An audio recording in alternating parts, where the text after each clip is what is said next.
Good. So we have a course summary. In this course summary, you can go and you can update. All of you now have editing rights, so all of you can pitch in, add some stuff.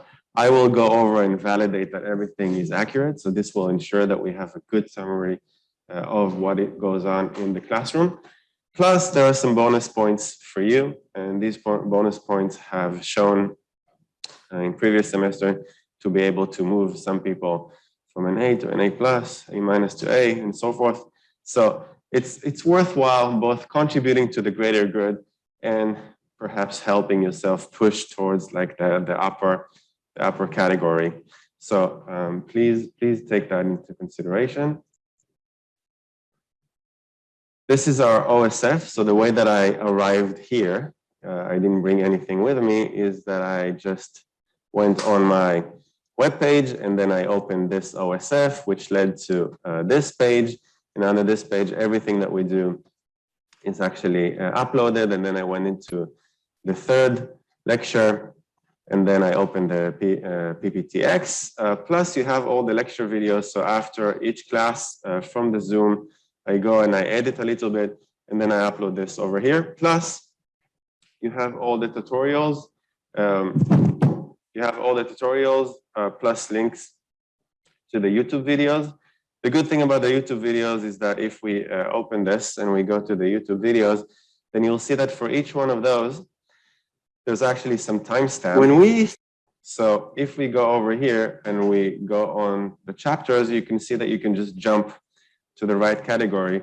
So you don't need to go by yourself. I actually take the time in order to flag everything for you. So if there's something specific that you missed, just go over here in the chapters, push this. Let's say I don't remember what is publication bias. You can just go on publication bias and it will jump to the relevant section. So that's the nice thing about YouTube rather than just looking at the videos on the OSF. So we have both of these. Plus you can add comments in there. So if you have some questions or you want to tag me or something, just put it in the YouTube video and I get immediate notifications so I can update things. So this is our OSF. We have a team. Two of our team are here. So there's Christy and Katie. They're joining us for some of the sessions. You can stay if you want afterwards and catch them. You can, of course, use Slack in order to tag them. This is how you tag. So we have Christy. She is the coordinator of this course. So she is in charge of all sorts of like assignments and making sure that everything flows well. We have two others, Katie and Devin, who will be guiding some of you. There will be the assigned tutor to some of your groups. So once you form a group and chosen, like there's a chosen topic for your group and team, then you'll know which one of the teaching assistant is working with you. Plus, in addition, we have the tutors from the previous years who are not at HKU anymore. They graduated, but they're still with us. So first of all, you will be watching their tutorials from previous years because those are on YouTube and they're very good quality. So instead of us wasting our tutorials for doing exactly the same thing, we will be asking you to watch this on your own with all the things on YouTube.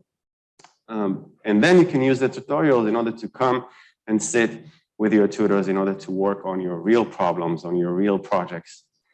So Chinyu and Kit will help you in addition to the tutors. So you have quite a team all trying to help you do better in your coursework. Plus you have me. So every time you need to work with me, you can always tag me, Philly, in the Slack.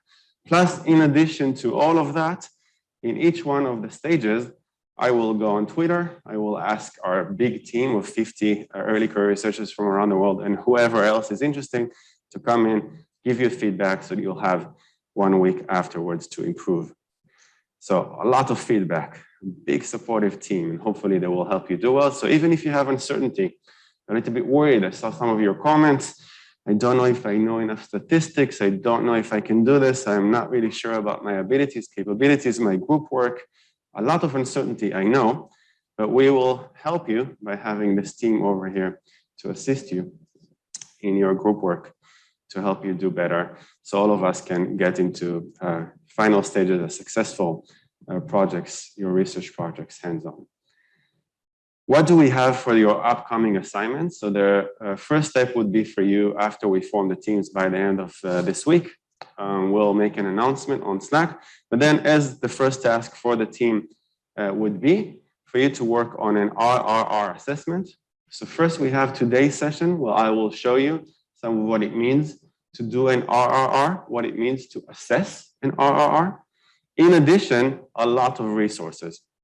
So both Kit and Christy last semester did some nice tutorials to take you step by step.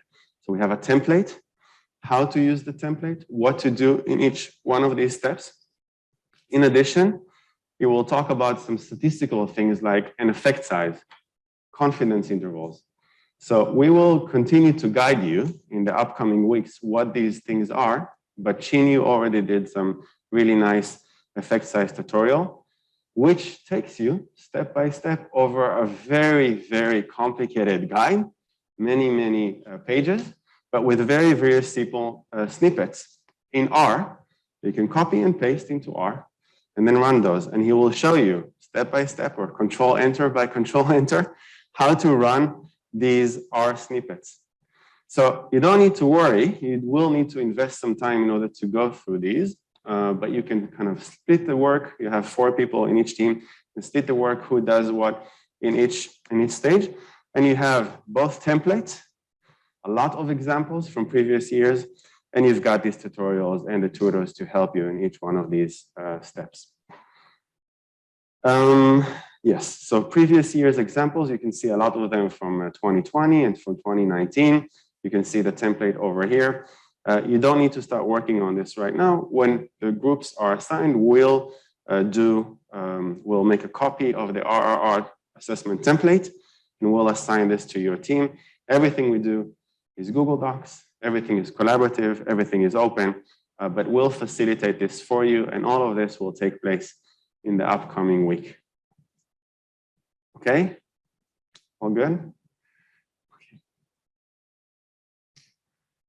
So what is this register report? When we say RRR, there's 2 components to this. One is a replication, and one is a register report.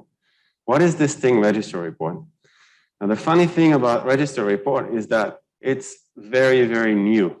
It started in 2013, and if you ask HKU scholars, it doesn't matter if it's psychology or some other field, how many of you have done register reports? The number would be very close to 0.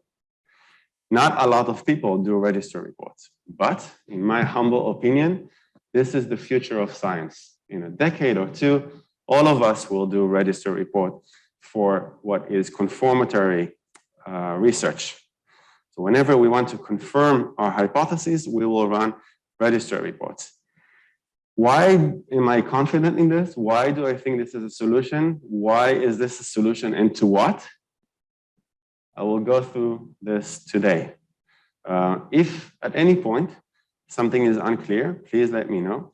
This could be a lot, especially since you're not researchers. You don't know what a regular research project looks like or a process. So for me, everything is clear. I know what happened before and I know what's happening now.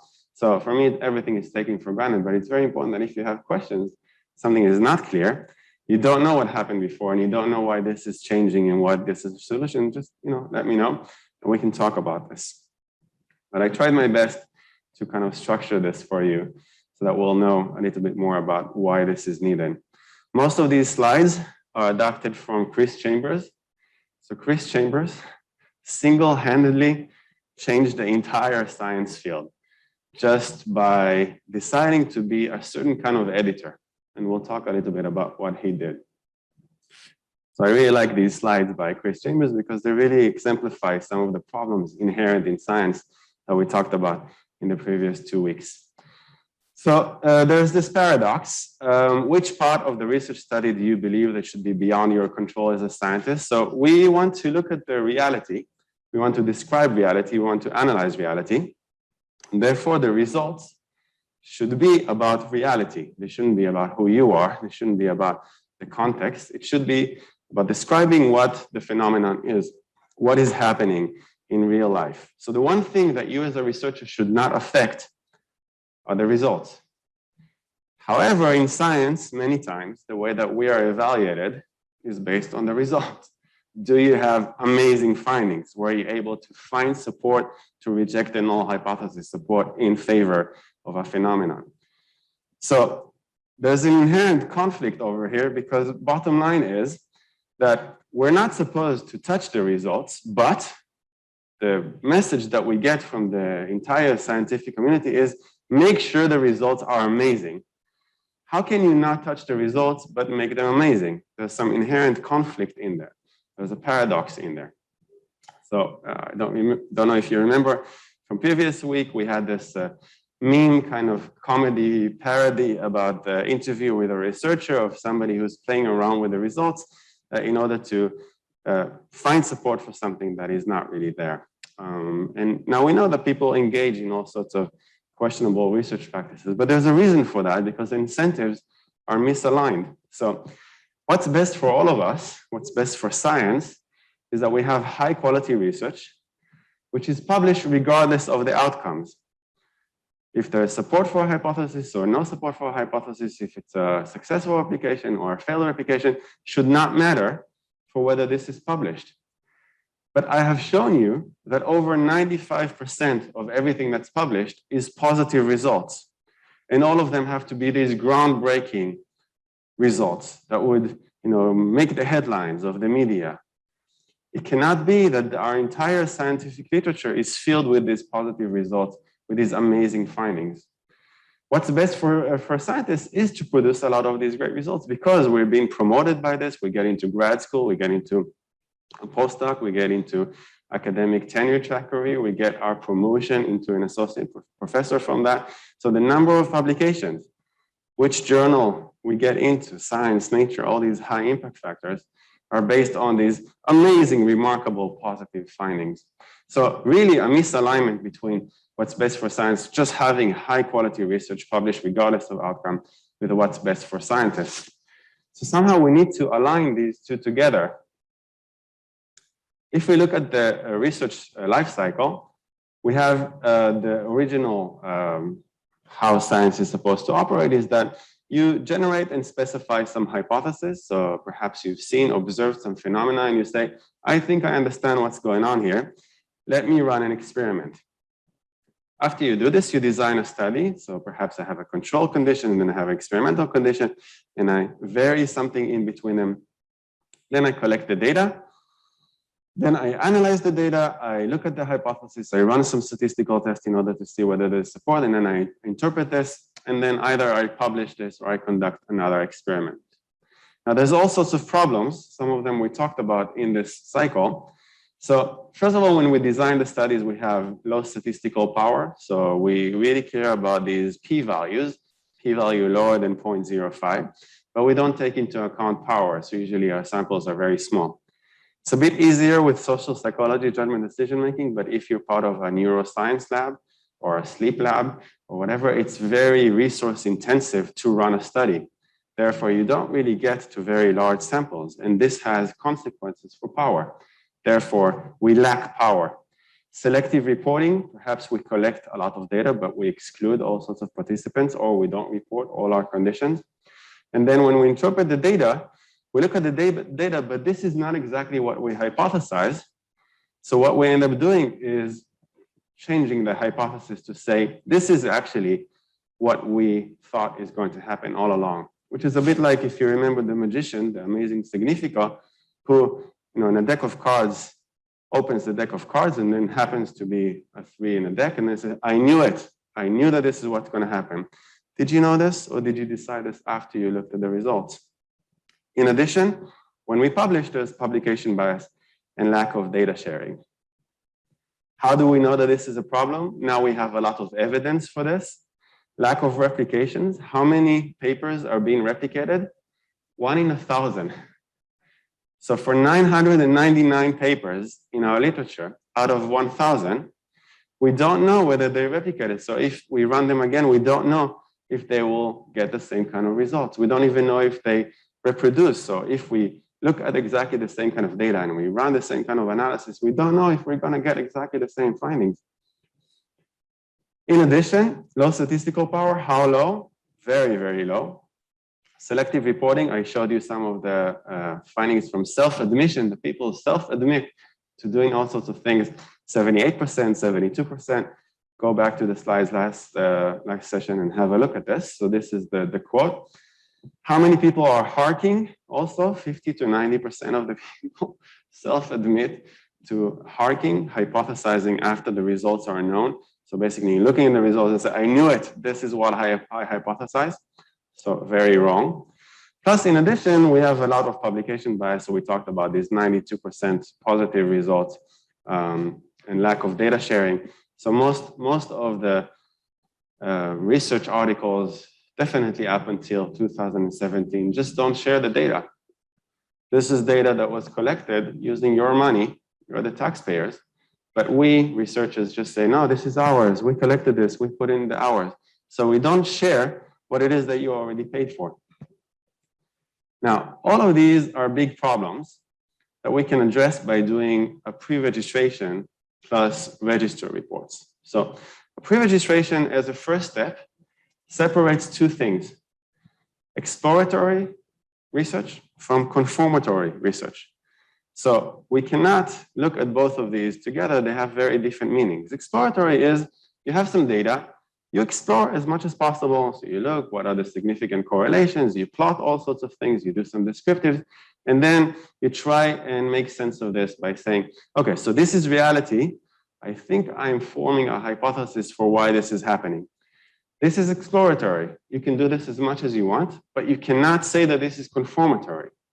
So you need to differentiate that exploratory from confirmatory. So after you explored, after you did all sorts of things, you formulated a hypothesis, you put all the exploratory stuff aside, and then you run a confirmatory hypothesis. A confirmatory hypothesis and research is that where you have a detailed plan before you collected the data. You go somewhere public, you timestamp this, and only then you collect the data and you analyze this based on your plan. So if you look over here, the exploratory hypothesis is you have endless number of hypotheses. You can form your own hypotheses after looking at the data. You cannot really control the error rates because it's exploratory. There's endless opportunities for flexibility. And if you look at p-values, they're basically meaningless. So a lot of the research that is not pre-registered, that does not have a plan, that you cannot differentiate between the results and when the data was collected. So a lot of this basically renders the p-value meaningless. And this is a problem because a lot of our research is based on these p-values. We overemphasize their importance. Now, confirmatory research over here on the left is that we have a very specific number of hypotheses. We have a very specific direction. We know exactly what we want to expect after we look at the data. We have more ability to control the error rate. And then and only then, for conformity analysis, we can look at the p-value and say, okay, so this maybe means something. But you cannot use the p-value for exploratory research and draw some conclusions unless you repeat the same thing again doing confirmatory research. So doing a plan, doing a pre-registration does not prevent you from doing anything. You can explore as much as you want. The only thing that a pre-registration does is differentiate between the exploratory and the confirmatory, because if you have a pre-registration, you're moving into the confirmatory. 2013, Chris Chambers said, enough. I don't know why we're not doing pre-registrations correctly. I don't know why we're publishing everything together, the introduction, the methods, the results, and the discussion together in one, because that way, I don't know if this is confirmatory or this is exploratory. We have to change the way that this works. So Cortex, it's a neuroscience, kind of biology-related psychology journal that approached Chris Chambers and said, you finished your early career, now you're approaching to become a known professor. Would you please come and serve as an editor on Cortex? But Chris Chambers felt increasingly uncomfortable about contributing to a science that doesn't differentiate between these two. So he came up with his own plan. It's based on the medical sciences. So the medical sciences have been doing this for about 15 years, some of them to some extent, not all the way like Chris envisioned here. And he said, I'm going to use the concept of a pre-registration to do something that's different. So I'm going to force everybody to submit a pre-registration with no data before data is collected to the journal. So the journal is usually expected to have all the data collected already with everything analyzed and all the conclusions together in the same report. Chris Chambers says, no, we're going to separate this into two stages. First, you submit the plan to the journal. Then we're going to talk together with you to make sure that you really know what you're doing, that you have solid hypothesis, that you have good data, that there's a match between the hypothesis and the analysis that you plan. Then, once we arrive at the best plan and we approve this for you, we will grant you an in-principle acceptance. This means that it doesn't matter whether the outcome is positive or negative, successful or failed. We're going to guarantee that we publish this regardless of the results.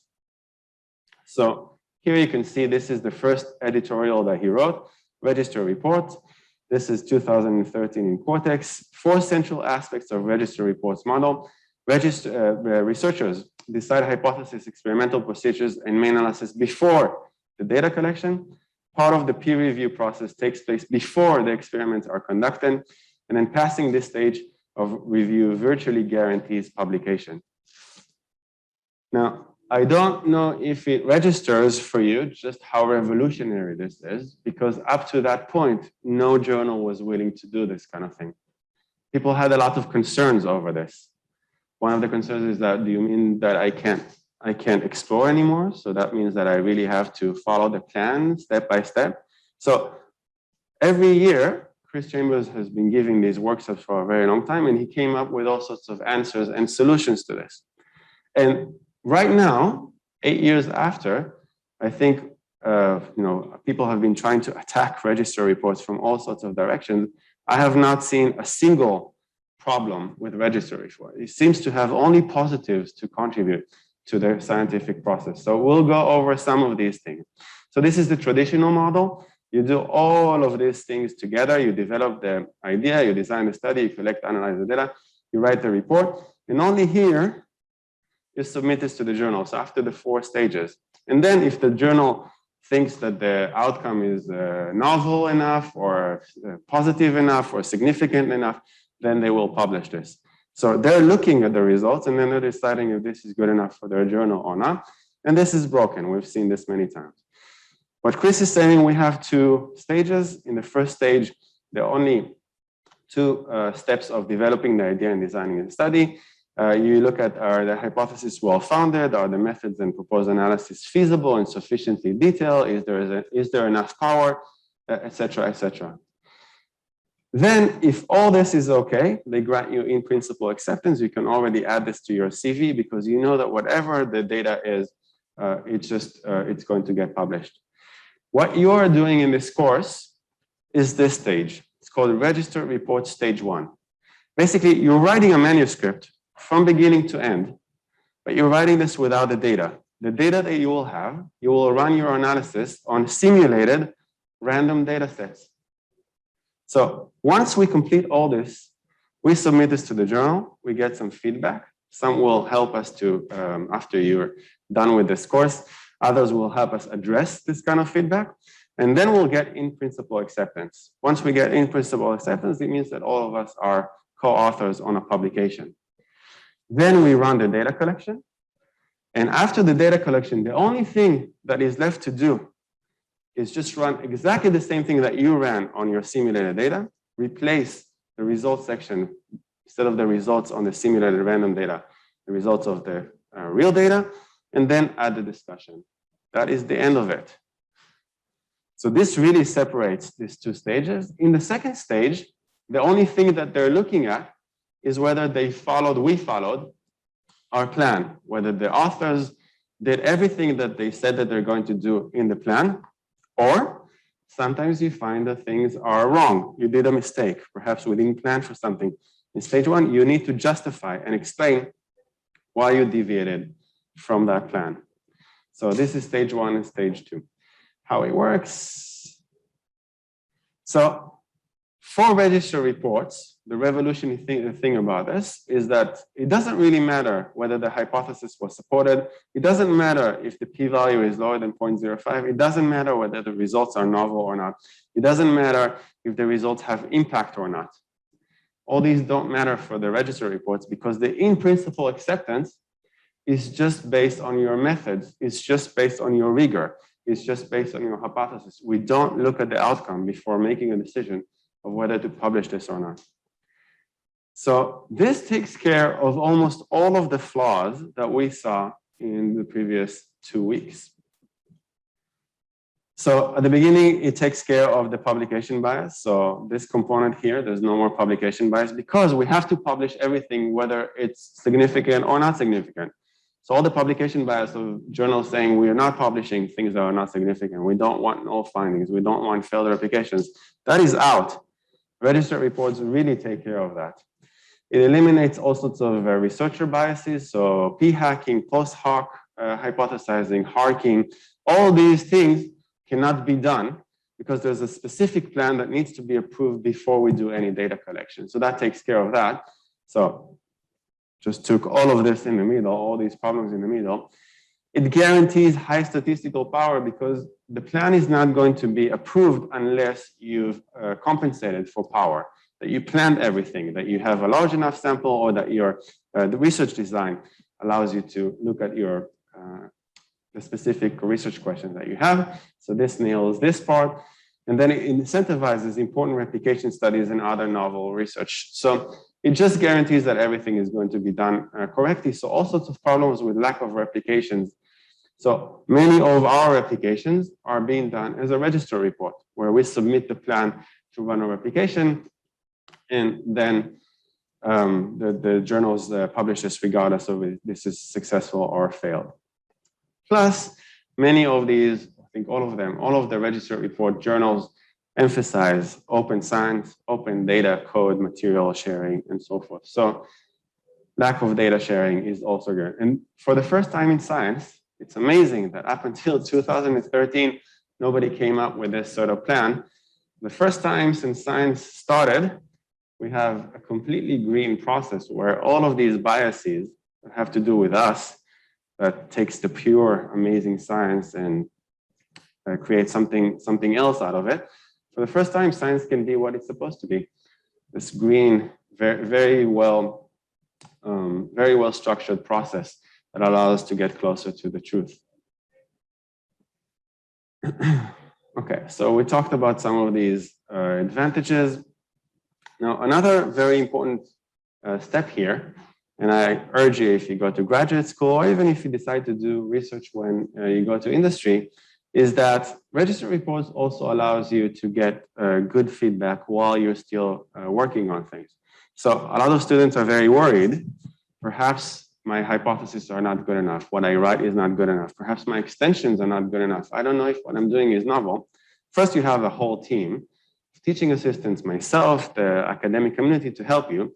But even then, we submit this to the journal. So we have experts, top experts in the field going over your things. And if they disagree with you, they don't reject.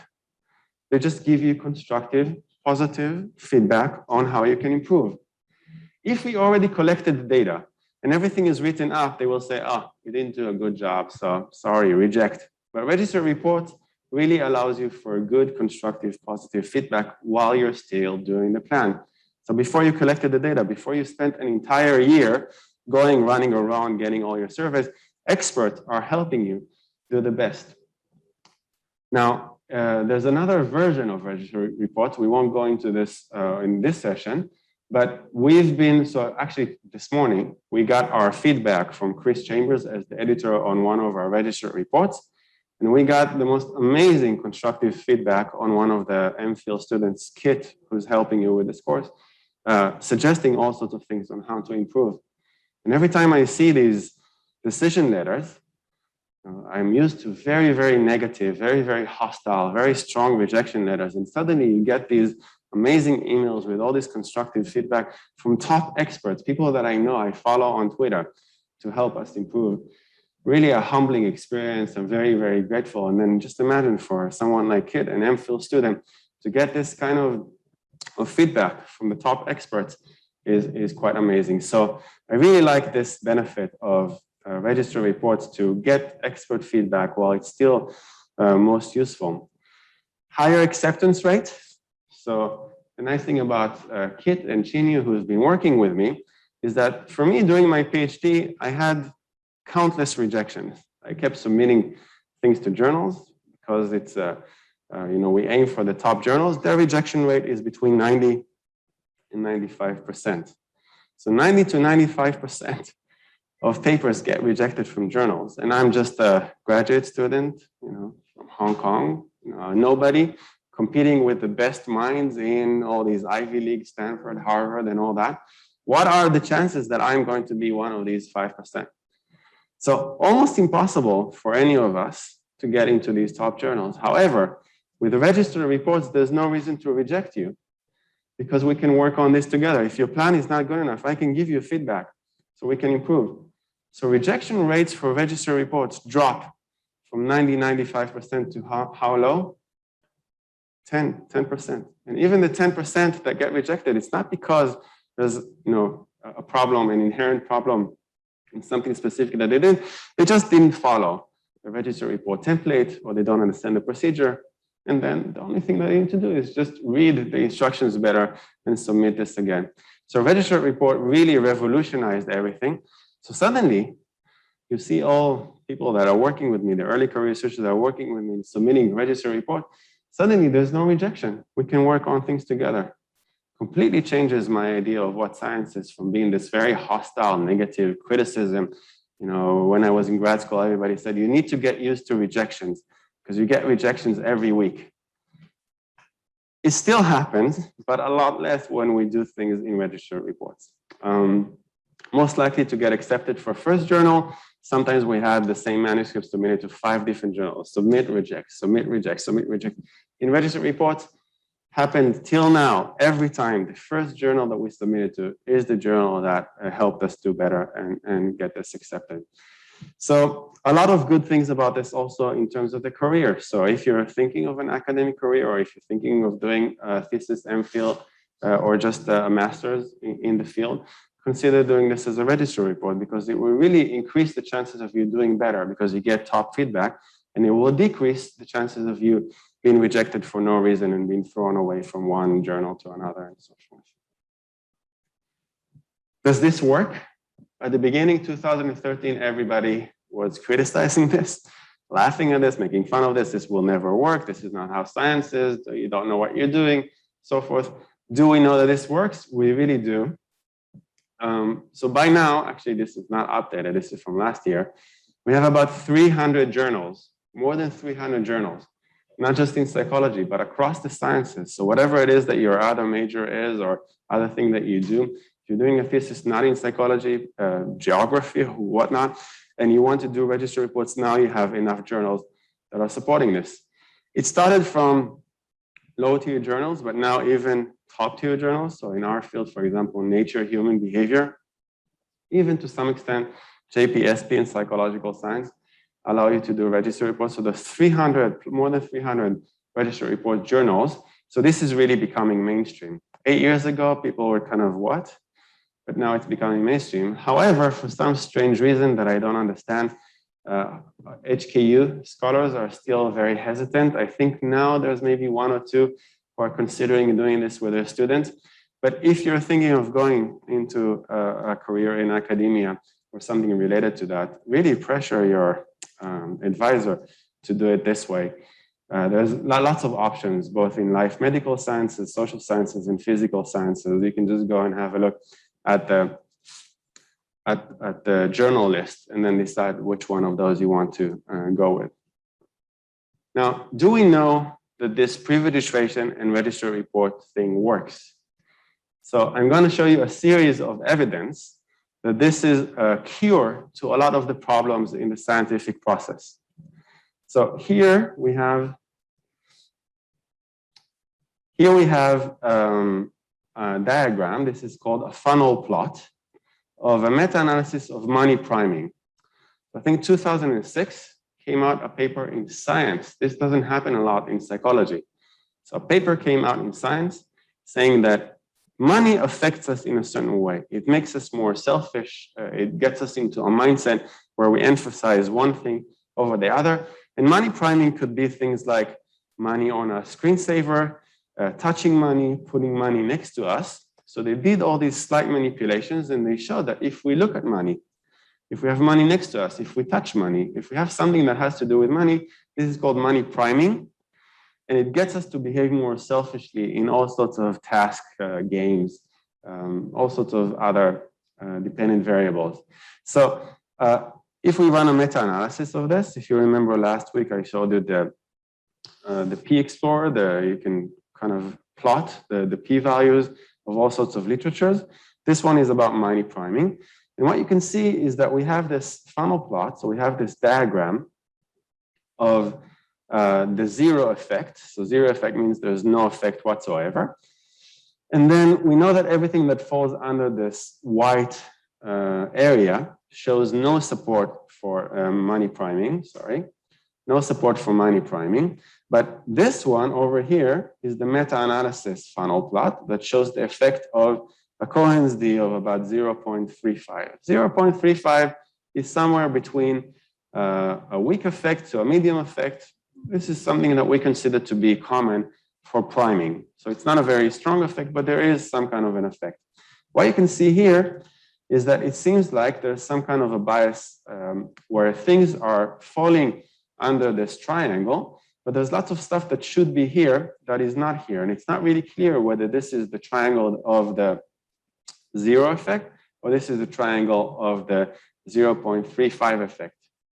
So a meta-analysis allows you to take 174 of these effects together, plot them together, and then show if we just simulate, if we look at the way that the complexity, the randomness of the universe should be, everything should fall under the triangle. But then when we plot this over here of everything that's published, we see that there's some kind of a problem. There's lots of stuff that is missing. Now, what happens if we run this again as a register report? If things are pre-registered, and this is what you can see over here. So there's 51 of these things that are register reports, and now you can see everything falls under this triangle. It exactly is the way that it should be.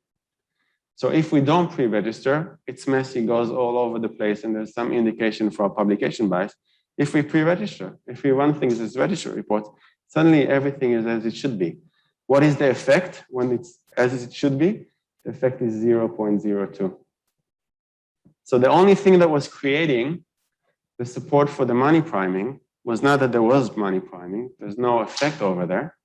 If we did things the right way, if we did pre-registrations, if we did register reports, then everything would fall the way it should be, showing close to zero effect, a meaningless effect of 0.02.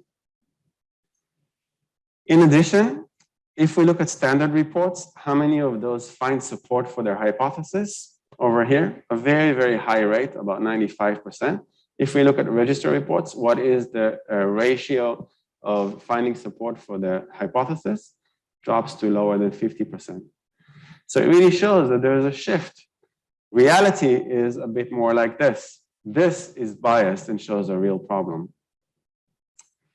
Not just in psychology, but also in the medical sciences. You can see over here, publication year, I think it goes to about the 2000. So in the medical sciences, about this specific drug, I can't remember what this is, clinical trials of something.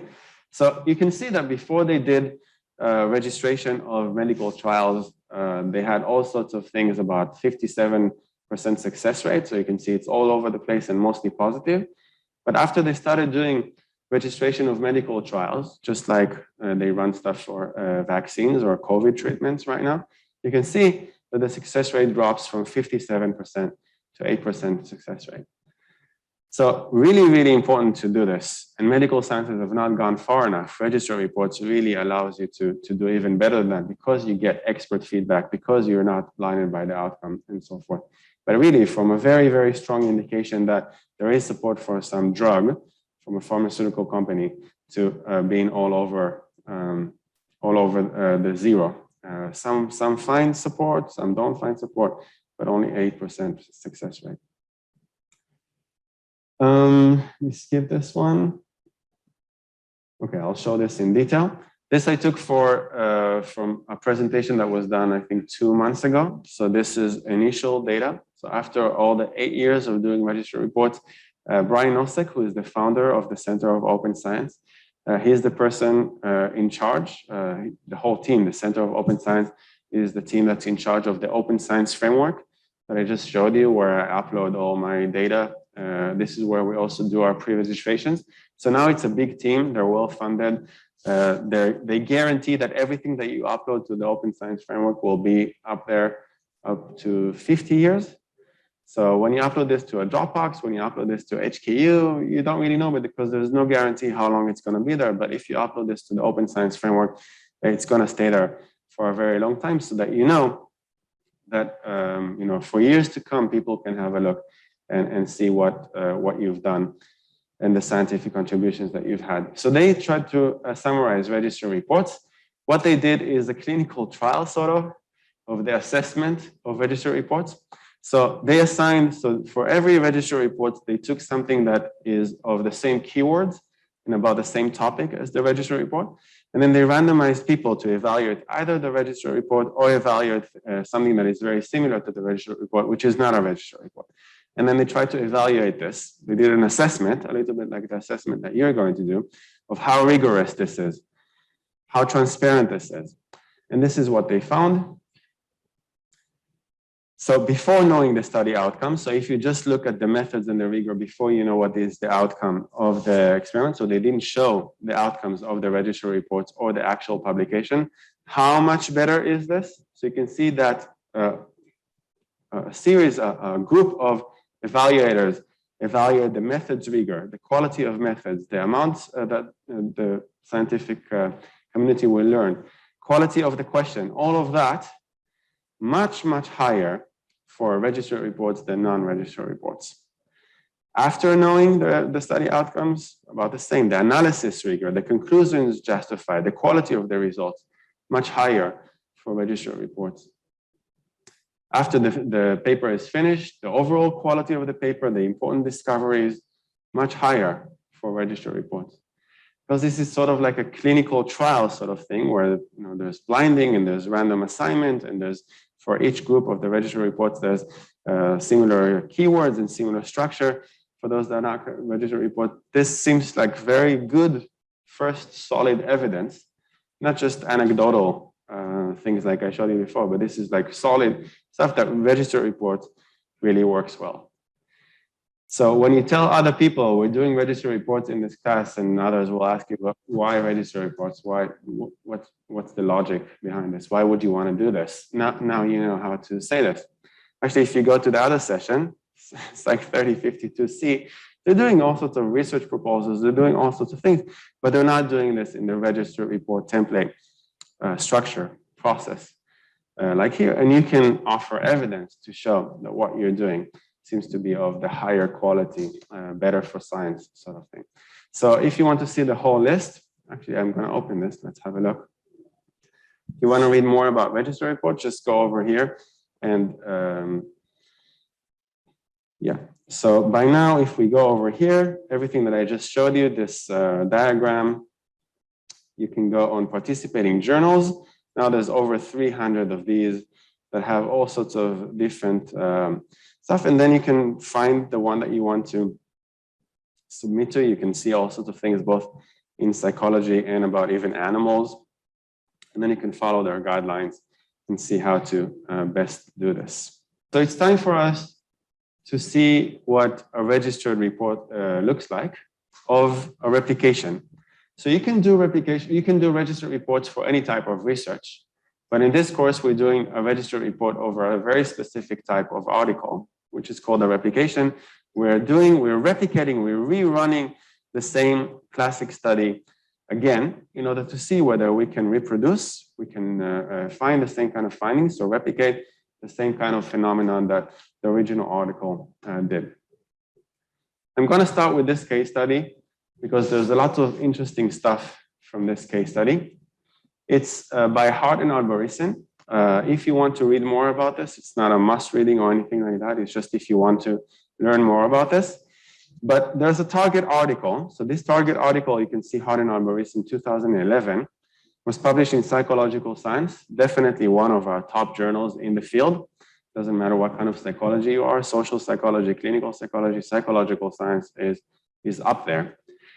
So this was in 2011. In 2016, there was this paper, the multi-lab registered replication report by this group of people, published in Perspectives of Psychological Science. This is an even bigger, higher impact factor, very, very high journal respected in our field, that decided for the first time that they're going to try and do a replication register report. And one of the first ones that they decided to do is on this article, because this article seemed like it's important enough.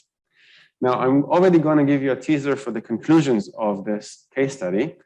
This is written by Neuroskeptic, and it's called Why Scientists Shouldn't Replicate Their Own Work. In addition, I'm going to show you a bit of the editorial. So why did Perspectives of Psychological Science decide that they want to do replication register reports? Why 2016, 5 years later? The official reply to the replication report by Hart, and then the coverage on this that happened. First, I'm going to explain to you what this phenomenon is about. And it's a really interesting article to read. I know some of the people involved, so I was convinced that this kind of like priming, but it seemed to be a different kind of priming, something that might have an effect. I know the people, they're very serious researchers. I trust their work. I don't think that they've done anything deliberately in order to find something in random noise. So if this is published in Psychological Science, if this is done by credible researchers, there's good reasons, at least for me, in 2011, to trust this kind of research. This is what this research says. So we tested whether the attribution of intentionality to a person, whether somebody acted intentionally or not, is influenced by whether the person's behaviors are described as what the person was doing or what the person did. So it seems like a very, very slight differentiation, what the person was doing versus what did. So if you look at the official way in the English language for what this differentiation is, it's imperfective versus perfective aspect. So they had 3 experiments. Participants who read what the person was doing showed enhanced accessibility of intention-related concepts and attributed more intentionality to a person, compared to participants who read what the person did. Was doing, did. So very, very slight manipulation. We can all run this on each other. We can do this. We give some easy questionnaires where we have a description of a person, either was doing or did. And then we ask somebody, so how intentional was this? There's something that was the person did, how intentional? What the person was doing, how intentional? Very slight manipulation. Now, with this kind of manipulation, if you remember the money priming, I was talking about priming being 0.35. We thought that 0.35 was a typical priming effect. How large was the effect over here? So Psychological Science. You can see all the descriptions of the methods. So what they've done over here is study one sample, for example. How well powered is this? They had 54 introductory psychology students to read a series of 15 descriptions. And then the manipulation, just look how slight the difference is between one study or one condition and the other condition. So Keith prepared or was preparing dinner for some friends. Keith read or was reading a chapter. Keith made or was making small talk with a neighbor. Now, think for a second, what are the implications of if this really works? So us reading something about Keith and this working means that the way that we interpret what Keith was doing and the intentionality. So let's say, for example, we are a jury in a trial and we need to assess whether Keith should be jailed or should be held accountable. Intentionality is important. If only the way that things are described affects the way that we evaluate intentionality, this has severe consequences for the way that we do our trial. the way that we do all of our assessments of people. We need to be very careful if this is a real phenomenon. How did they measure the dependent variable? So they looked at words related to intentions. So for example, try, aim, goal, determination, plan, intent, and want. And words that do not relate to intentions. So toy, the only difference between toy and try is R and O. Ale and aim. Call and goal. Extermination and determination. So you can see the only difference between these two is one letter. So what they did is that they presented people with these kinds of patterns. So for example, T blank Y, and they wanted to see whether after reading that Keith did something, was doing, or did, they would feel this here. Would this be the try, or would this be toy? So it's not only that the manipulation is very, very slight, was doing and did, but even the way that they measure the dependent variable is not just asking people about intentionality, but for example, this kind of measure just indirectly tries to assess how people will fill in the gap. This is quite common method in some of the psychology literature, but put these things together, you should come with some assessment of what the effect size should be. Now, if I told you that just for priming alone, the effect size is about 0.35, and now we have this dependent variable, dependent measure that is very slight, it should be kind of like a weak effect. If there's any effect in there, I would expect like 0.2 Cohen's d.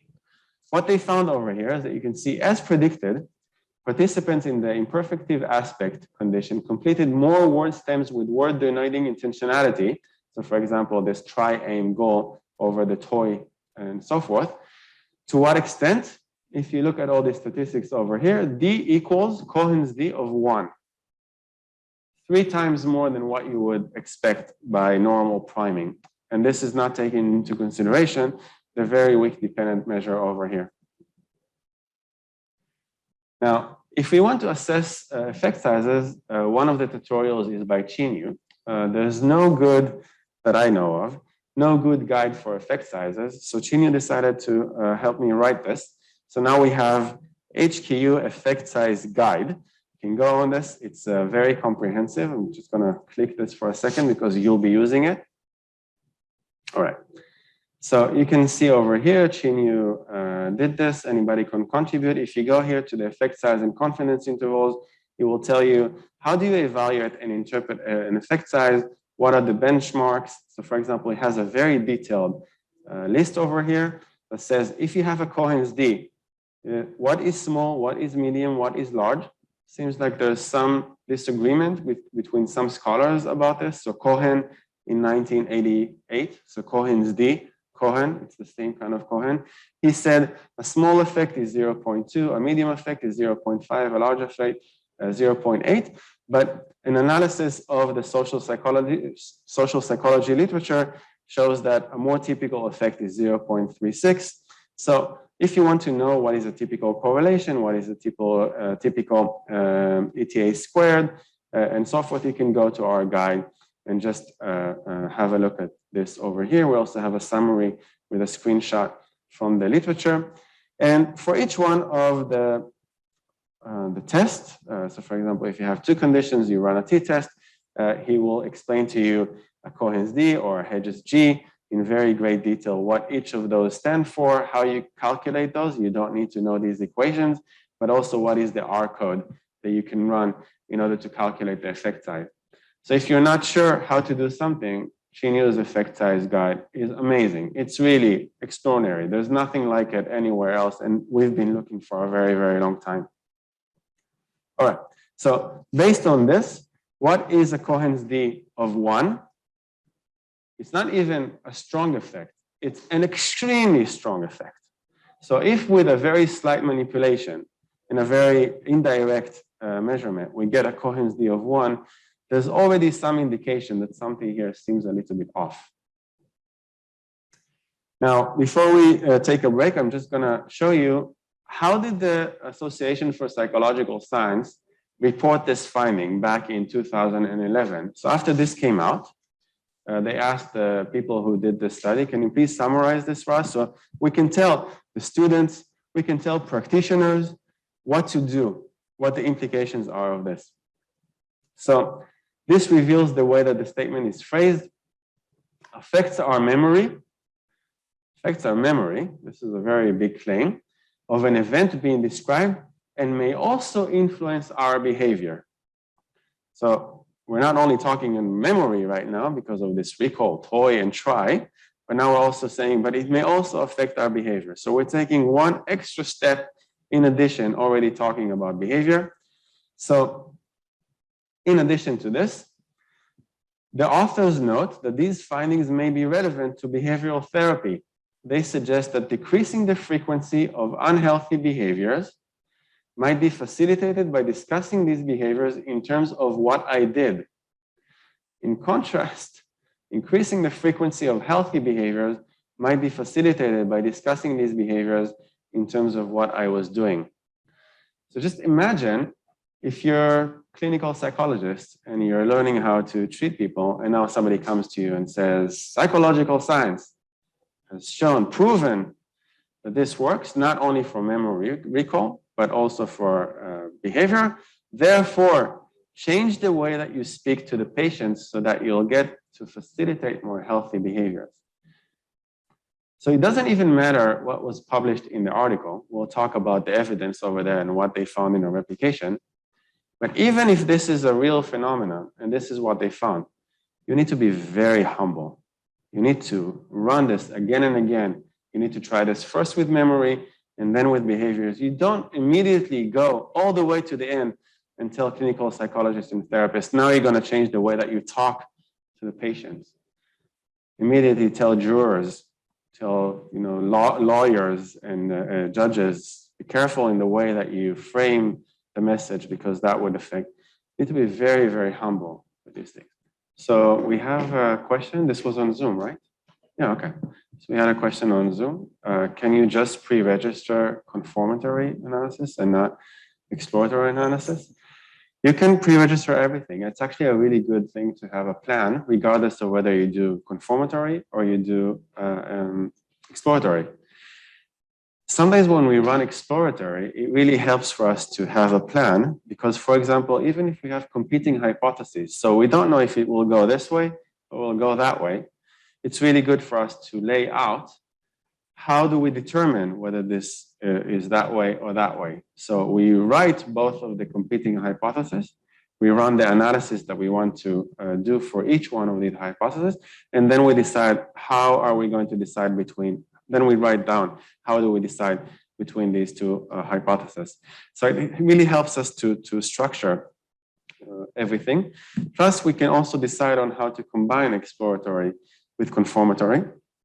I'll give you an example. Let's say that you have a very large data set. For example, sometimes I do research with the World Value Survey. Sometimes here at HKU, we do something that is almost population level. So tens of thousands or hundreds of thousands of people, and we already have a data set. And then the question is, can I still run confirmatory research on this, even though the data collection is already completed? And the answer is yes. As long as you haven't already conducted the analysis or seen that data, and you can show this, you can prove this, then there's no problem with this. One thing, for example, that you can do if you have a very large data set is that you're saying, but I still don't know what my hypothesis is. And if I start exploring this, then perhaps I will not be able to do confirmatory. No problem. One thing that you can do is that you can randomly split those into two, because it's a very large sample. On one of those, the only half that you see, have somebody else do this for you. So you're not the one who's doing this. You get the exploratory part, the exploratory half. You run as many explorations as you want. You form your hypothesis, everything. And then you make a plan, you timestamp this, and then you get the second half, the random second half. And then you run your confirmation, your confirmatory research on that based on the hypothesis that you've done on that. So you can combine exploratory and confirmatory. You can also run this on existing data sets. There are some templates that we link to that are also available in the science, open science framework to allow you to do a pre-registration plan for exploratory. And there are all sorts of tricks. So for example, randomly splitting a big data set into two and then running exploratory in one half and the confirmatory after that on the second half. So hopefully that helps. If you want the link to how to run exploratory research that's pre-registered, you can write to me on Slack, and then I'll post the link, or you can go on the Open Science Framework and see some of the templates over there. Okay, so we were talking about all sorts of issues over here. The first issue that we noticed is that the effect size is unreasonably large. Cohen's d of 1 for these kinds of manipulations does not seem to be realistic. Something here is a little bit off. Plus, even if this is a real phenomenon, the way that this is communicated to the public, to you as students, to practitioners, seems to be off because it takes an additional step that was not done from memory to behavior, and without any replications, immediately telling people what are the practical implications. So in 2016, they decided to do a registered report that will be a replication of this work. This is what we call an RRR. So we can see Alex over here, who is one of the figures in the open science community. He has really pushed things forward in Australia. He became the editor in Perspectives in order to push more open science stuff. And this is one of the first registered replication reports of replication registered reports that they've done in Perspective of Psychological Science. And this is what he writes. Prior to data collection, each of the 12 participating labs predicted the effect would be observed. So all of the labs knew something about this effect. They were very optimistic about finding this effect. This was one of the first things that came out, so people were still very optimistic about finding some of the priming effects. The individual results and the result of the planned meta-analysis surprised all 12 of the teams. Now, while they're still doing this, two other teams that are not part of these 12 teams came out with all sorts of findings. Two of these studies found an effect, two others did not find significant effect. So it was very confusing because it seems like some labs can find support, some labs cannot find support. So doing this replication registered report seemed to be very important. Now, I'm going to explain how to read this. Next class, we're going to have an exercise on this. So it is important to understand a forest plot. This is what a forest plot is. Over here on the top, we have the original experiment. This is experiment number 3. What you can see over here is that this entire line describes what this original experiment 3 found. You can see the two conditions, the imperfective and perfective over here, and you can see the means. So 4.89 and 3.69. And there's obviously a difference between those. And if we look at this difference, the difference is 1.2 with the confidence intervals of 0.32 and 2.08. Now, how to read this sort of thing? What you can see over here is this dotted line represents a 0. So this means no effect. The center of these confidence intervals indicates the effect. So this is the 1.2. This is the center of this. So if we go up from here, 1.2, go all the way up, we see that this is the center. And the confidence interval, so 0.32 is the left part of the confidence interval. 2.08 is the right part. And the effect is in the middle of these two.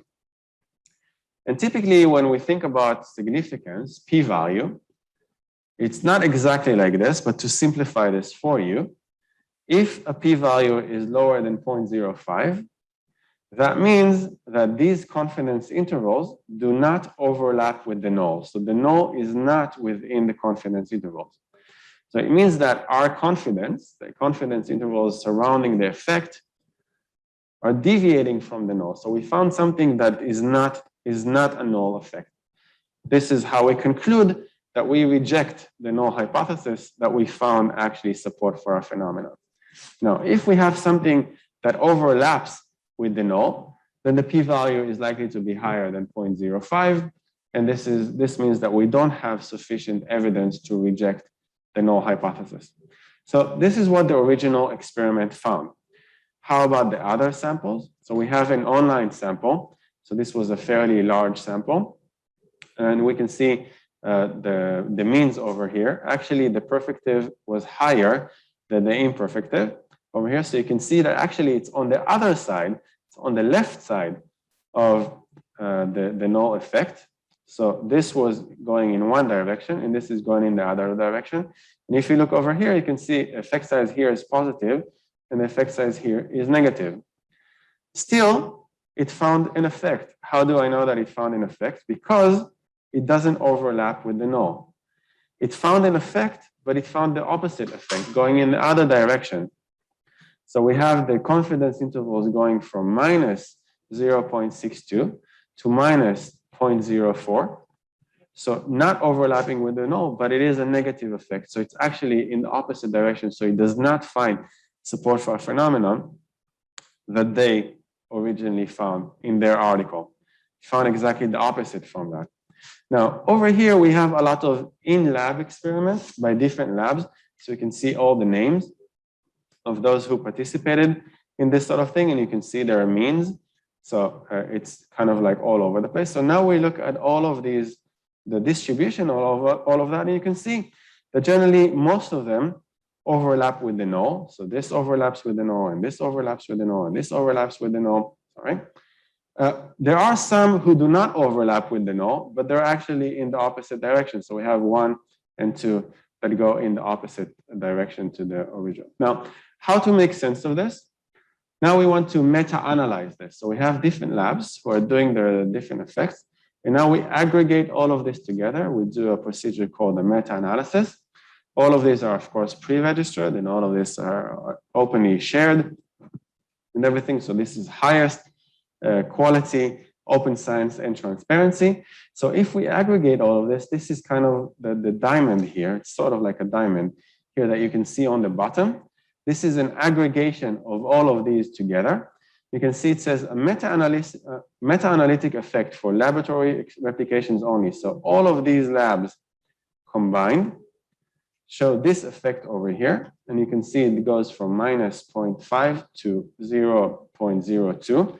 So it overlaps with the null. And if anything, it seems to be going in the opposite direction. So if we try and conclude what is going on over here, first, it seems like most of these overlap with the null, so there's no support for the phenomena. If there is any indication for something that might go on over here, it's going in the other direction. Other things that I want to show you over here that you might want to know about meta-analysis and how to make sense of these kind of things. Look at the differences between all of these confidence intervals. Some of them are wide, some of them are narrow. You can see that it really differentiates between different labs, and this has to do with the power. So the larger the sample, the narrower the confidence interval. So if the confidence intervals is narrower, it means that we're controlling for error. Confidence intervals is kind of like an indication of error. If we don't have a large sample, then there's a large error rate, so confidence intervals increase. If we have a large sample, we have high power, then the confidence intervals in our error decreases. The nice thing about a meta-analysis is that it takes all of the samples together, and now it has one large sample. So therefore, you can see the diamond, actually, the left part of the diamond is the lower confidence interval, and the right side is the higher one. And you can see this is the narrowest of these. So if we pull all of these together, it becomes very narrow, almost as narrow as the one over here. I think, which one is it? Yeah, I think it's as narrow as the one in the online sample. All of these are much narrower than the original article. So they're much better powered. The error rate is much smaller. Therefore, the confidence intervals are narrower. Now, what else can I look at that will give me an indication for sample size? So if you look at the effect size in the middle, so the midpoint always has this rectangle. The larger the rectangle, the larger the sample size. So you can see the sample size here is much larger than the other sample size. So the bigger the rectangle, the narrower the confidence intervals, the larger the sample size. So just by looking at this plot, you get a lot of information. You can make a lot of comparisons. You can see how accurate we are in each one of these samples and what happens when we aggregate all of these together into one meta-analytic effect. Before I move on, any questions about this plot? Is this clear? Yeah. So we'll have quite a few of those in your RRR assessments. Sometimes you will see these kinds of plots. So it will require you to be able to read this sort of thing. And whenever you will see an effect size and confidence intervals, you will need to have some kind of an understanding that the effect size is in the middle of the confidence intervals, at least for Cohen's D over here. And whether the confidence intervals overlap with the null or not is indicative of the p-value to some extent. So they found support, p-value lower than 0.05. This also found support, p-value lower than 0.05 in the other direction. Most of these did not find any support. Only 2 of those find support, and it was in the other direction. And overall, the meta-analytic effect does not seem to be meaningfully different than the null effect. So as Alex summarized over here, they were all very, very surprised by the meta-analysis that resulted for this. They had 3 different dependent variables. This is intentionality. This is imagery. As you can see here, very, very similar findings. They couldn't find both in the online sample and in the meta-analysis. All of them actually overlapped with the null. So the original effect was 0.92. Here, 1.2. Very, very strong effect. Very unreasonable. And obviously, when we look at all of these, we found no effects.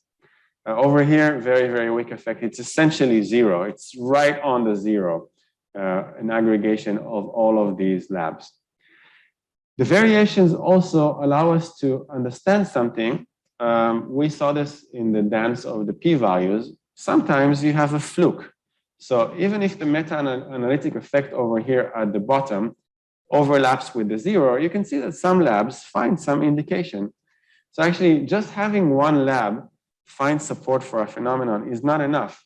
We need a lot of labs to replicate, to run this again and again, and then finally afterwards we can do one high-power meta-analytic effect. So we should be very, very humble and careful about over-interpreting whatever it is that we find in an article based on one lab. We need very large samples. We need a lot of researchers doing these again and again.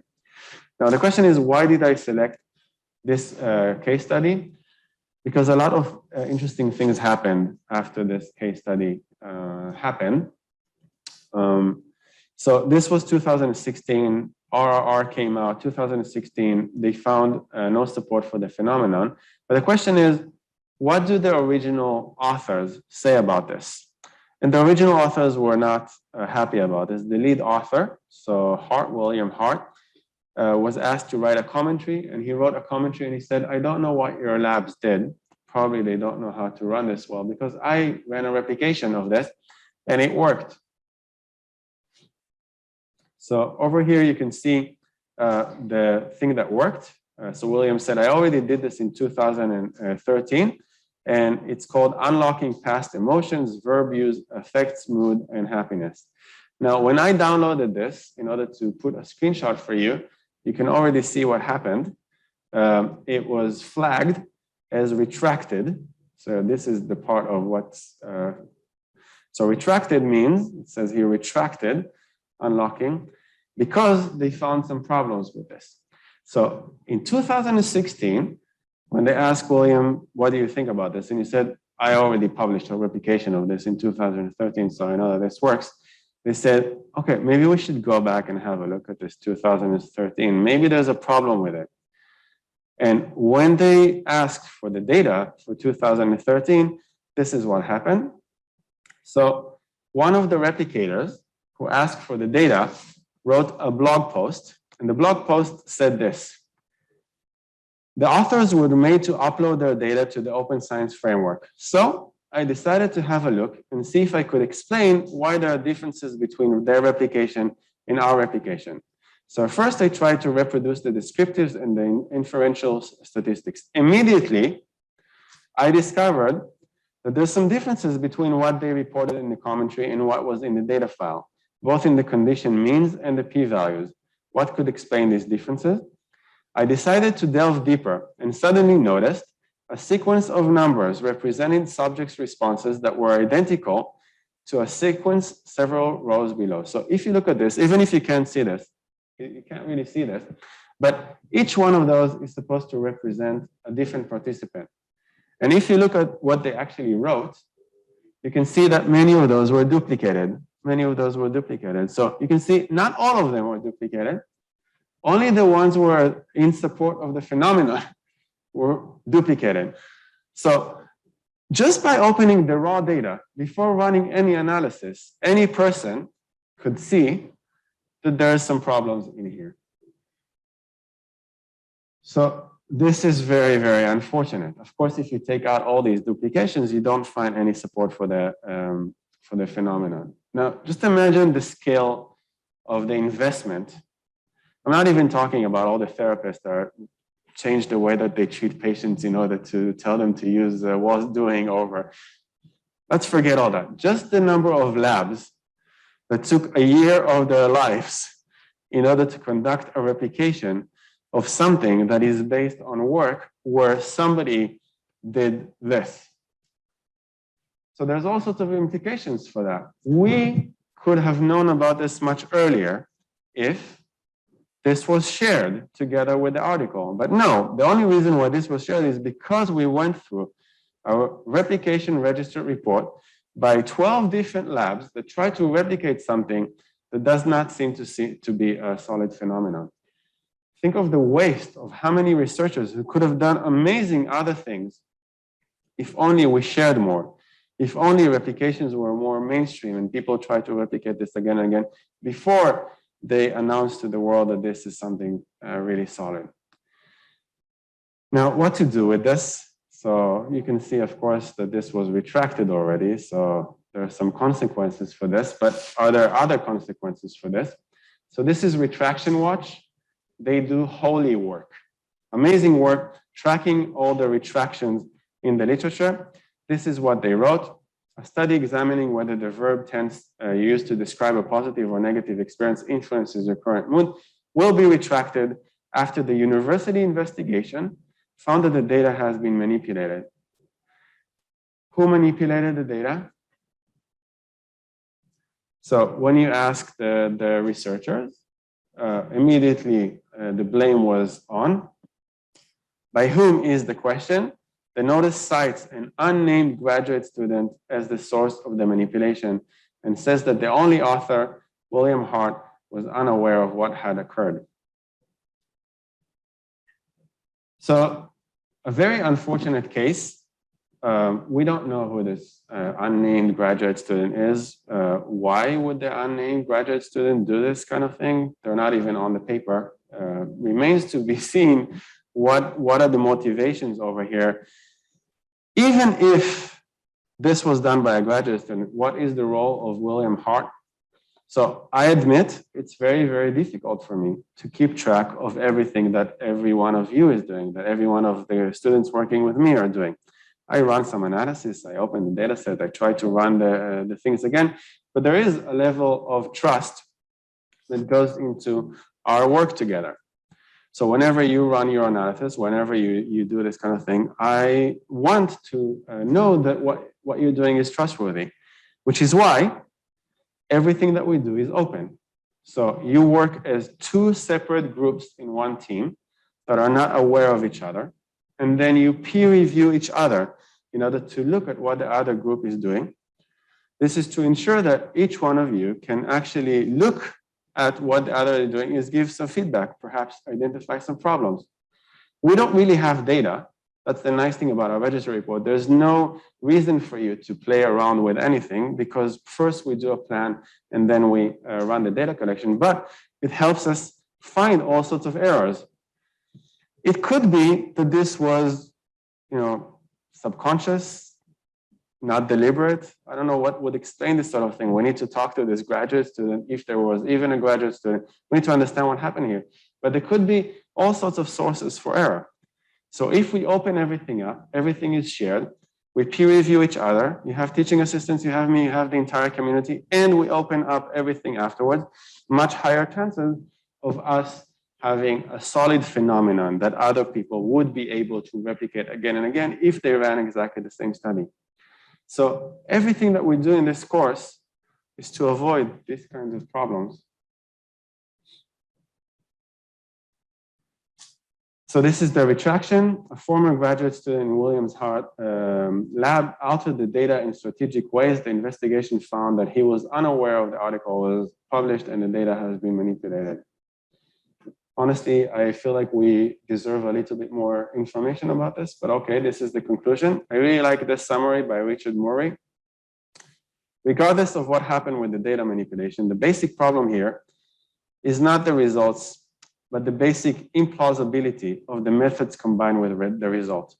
Even if there was no fabrication, even if there was no unnamed graduate students, we already saw some problems. We saw an unreasonably high Cohen's d of 1 for very, very slight manipulations. Another problem is that we saw no replications from 2011 to 2016. And then even when there were a replication, the first reaction was, I already replicated this, therefore I know it's okay. So everything about this process indicates a lot of problems for the scientific process that we do, usually for regular papers. That's why we really need to change the way that we do everything in order to open everything up, do a lot more replications, share as much as possible, be very positive. So one of the things that I added just recently, I'm going to try and show this to you. So for example, one thing that I added recently, because I really believe that this is important, is that if you go to my website, there's a part that says, check me, replicate me, where I offer you money. If you find an error in one of the articles that I did with students or I did on my own, I will pay you money. So there's a pledge over here. I will pay you. If you find minor errors, $5 US. If you find major errors, $50 US, and even more if I feel like this is, I don't have any funding. Nobody wants to support open science, but I will pay you out of my own salary because I feel it's really important that you find errors in my research so that the entire academic community will benefit from this. I don't want 20 years from now to look back and think, oh my God, I published this article and it had error, and all these 12 labs wasted a year of their lives in order to follow up on something that had my error. So we need more of that. We need more people looking into things and doing assessments, which is why you're doing assessments. So you will have the opportunity to look at what we're doing, what other students did before you, what we've published, what we've announced to the scientific community that is solid. We don't want to be like William Hart. We want to make sure that everything that comes up of what we do here is solid and reliable. Next year, perhaps somebody else will reassess yours. So the first step is RRR assessments, making sure that stuff that we do is solid, that stuff that is published is solid. Since we talk about priming, we know priming started with the elderly priming, 1996, John Barge. I'll show you the videos, and then we'll have a whole discussion about this next week, about what is happening with the priming literature. John Barge, unfortunately, 2 years ago, even after we've shown all the evidence that priming literature does not hold, he still came out with a book, New York Times bestseller, about priming is this and priming is that. And I feel it's really important to show you some of the hubris about communicating these things to students, to practitioners, and why we as the open science community now no longer feel like priming is hold. So the reason why I'm showing you this video is because I want you to help me identify all the problems in how this is communicated to us. So pay attention to the details, and then I'll ask you afterwards, what is wrong here? What went wrong? What are the possible biases in the way that we do science that are reflected in this video?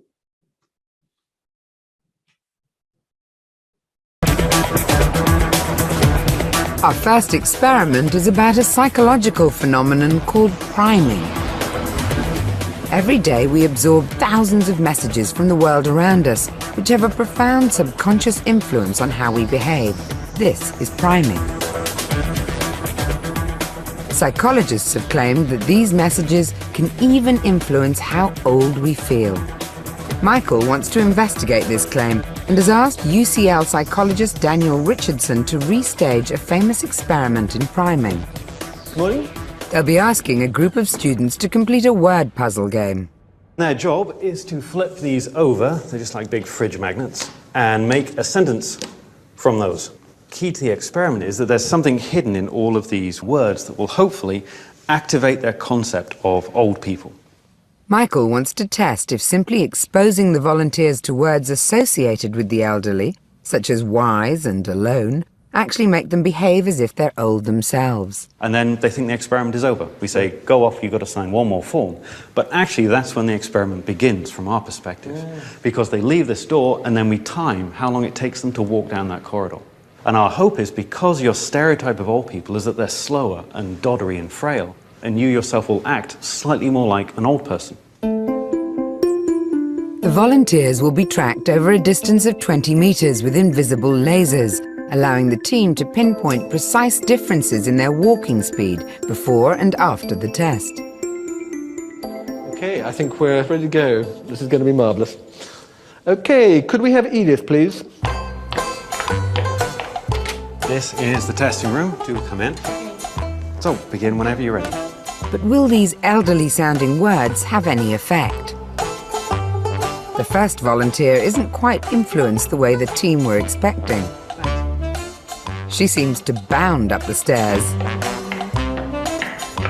No real difference between going out and going in? Luckily, there are more volunteers lined up. Okay, Michael, if you can take a seat in the chair in the middle of the room, please.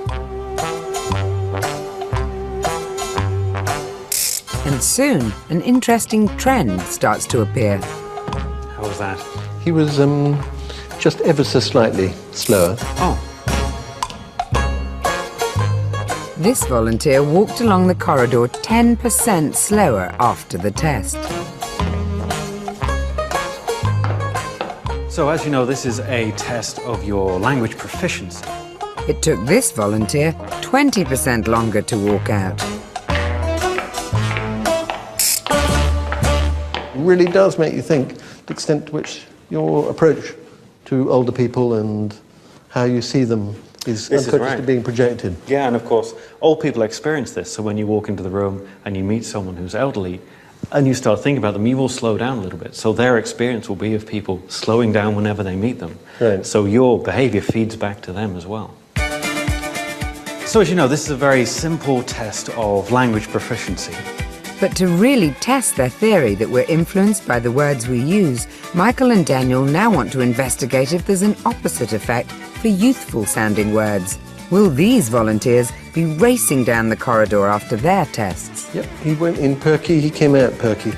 This volunteer walked out 10% faster than when they walked in. Pretty fast going in, and he's even faster going out.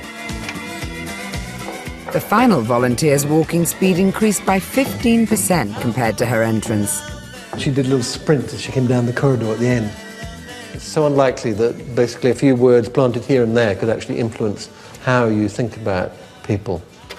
Hello, thanks for coming back. The experiment seems to prove that just a few words can have a direct influence on how we behave. So we told you you'd be taking part in an experiment on language proficiency, and that was slightly true, but not entirely true. We're actually measuring the speed at which you came into the room and then the speed at which you went back down the corridor. The reason was, when you did this test... Any initial thoughts about the video? What did you see? What are your impressions? Sample size is too small for their experiment. And therefore, okay, so there should be a lot of error. The chances of them finding something should be rather small. But did they find or not find support for their hypothesis? Okay, they thought that they found support, right? But, yeah, so they don't have big samples, but they found support for this. What could explain why they found support for this?